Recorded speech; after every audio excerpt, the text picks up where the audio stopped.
Welcome back. And Chief Executive Donald Tsang tried to see the lighter side of things as he reflected on the banana throwing incident during Wednesday's policy address at LegCo. Tsang, during an interview for ATV's Newsline programme, also said the Liberal Party needs urgent change if it wants to save its political future after its disappointing performance in last month's LegCo elections. Anne Choi has more. When radical lawmaker Leung Kwok-hong, better known as Longhair, brandished a banana at Chief Executive Donald Tsang during Wednesday's policy address in LegCo, it became the talking point of the day. Leung accused Tsang of being out of touch with ordinary people, saying he didn't know the price of bananas. Things became even more aggressive when Leung's League of Social Democrats colleague Raymond Wong threw bananas at Tsang. Speaking on ATV's Newsline program, Tsang said while he welcomes different opinions, he didn't appreciate the drama of the banana throwing. I'm trying to conduct a dialogue, but it is very difficult to talk to a person. He keeps on shouting at you and throwing bananas at you. While Tsang can look back and laugh, the incident left many wondering whether LegCo proceedings could end up in brawls, as sometimes happens in Taiwan. I'm not going to pass personal judgment, but from what I've heard and what I've read so far, most people have expressed rather reservation on what has happened. Tsang also talked about the pro-business and pro-government Liberal Party, which he felt needs to change after its disastrous run in last month's LegCo elections. I think what has happened at the last poll to the Liberal Party was a great shock, not only to the Liberal Party, to many people in Hong Kong. I think that may be a good wake-up call. And while the party has always been seen as champions of big business, Tsang felt it should have a broader appeal. I do not believe that the Liberal Party should represent the finite group of businessmen, or big business for that matter. You can watch the full interview with Donald Tsang here on ATV World tomorrow at 7 p.m. Anne Choi, ATV News. Journalists have welcomed Beijing's decision to permanently extend the freedoms given to foreign reporters during the Olympics. Foreign Ministry spokesman Liu Jianchao said Premier Wen Jiabao had signed the decree which authorized the move. Under the new regulations, foreign reporters will not be required to get government permission to travel around the mainland or to interview Chinese citizens. Beijing had loosened its old controls on foreign reporters at the beginning of 2007 as part of the country's pledge to increase media freedom in time for the Olympics. A 6-year-old boy was kidnapped earlier this week by a gang that burst into his home in Las Vegas and tied up his mother and her fiancé. What was first to be believed to be a robbery is now thought to be a revenge kidnapping, as his grandfather is suspected of stealing millions of US dollars from a Mexican drug cartel.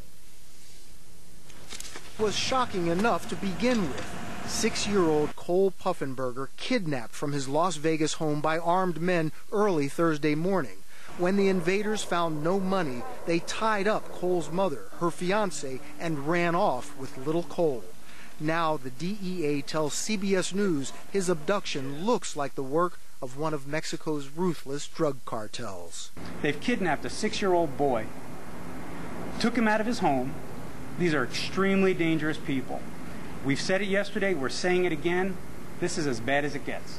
Las Vegas police and federal agents have launched a nationwide search for Cole's grandfather, 51-year-old Clemens Tinnemeyer, suspected of significant involvement with Mexican drug traffickers, reportedly owing them huge sums of money. There are millions of dollars involved in major drug trafficking that this individual is a part of. In Mexico, the violent drug cartels are blamed for an epidemic of kidnappings, up to 500 a month, more than 3,700 murders so far this year.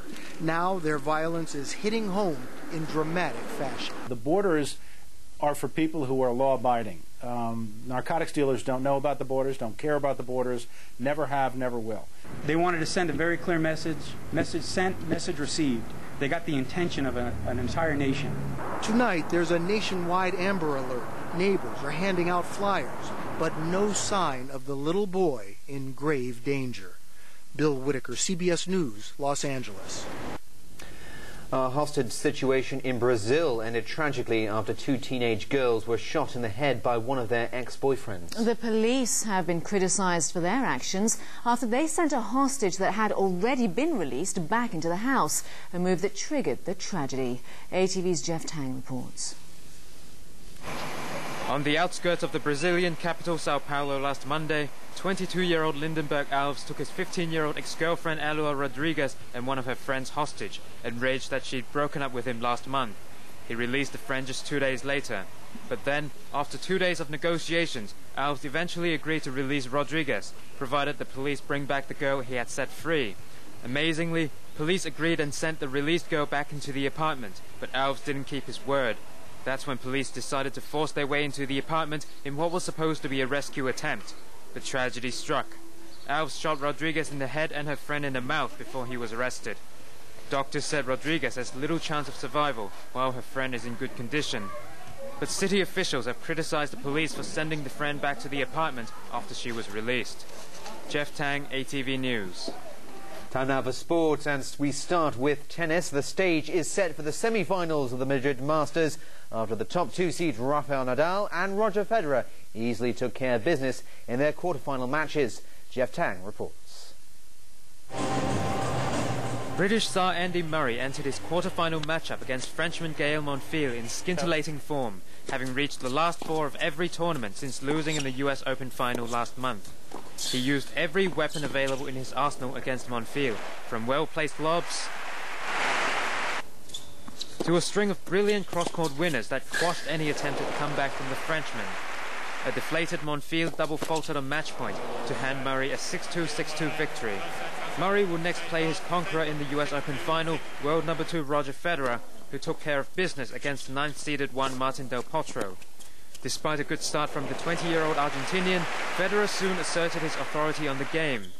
With superior shot selection and a killer instinct, Federer forced Del Potro into a mistake on match point to win 6-3, 6-3.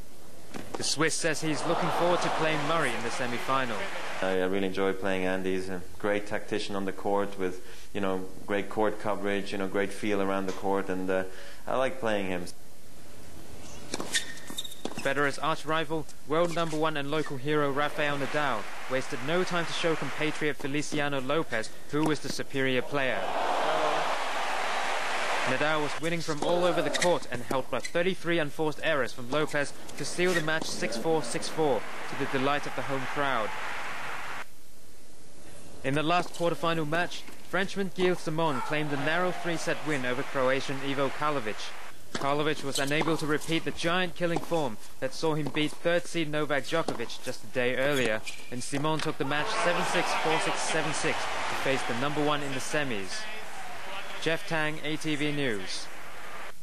On to cricket now. An Indian batsman, Sachin Tendulkar, has broken the world record for the number of test runs in the second test against Australia, and said his 19-year career had been a tough but fantastic journey. Here's Jeff Tang.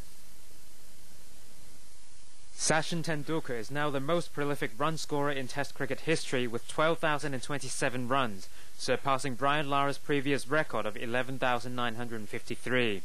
The former Indian captain achieved the feat while playing in the second Test match against Australia in Punjab. Tendulkar said afterwards it was a crowning achievement and his career has been a tough but fantastic journey. There have been ups and downs, and through those various challenges, how I've been able to overcome those obstacles. I think it's been fantastic. During his glittering 19-year career, the 35-year-old has amassed 39 Test centuries and 16,361 limited over runs from 417 one-day international matches, all of them records.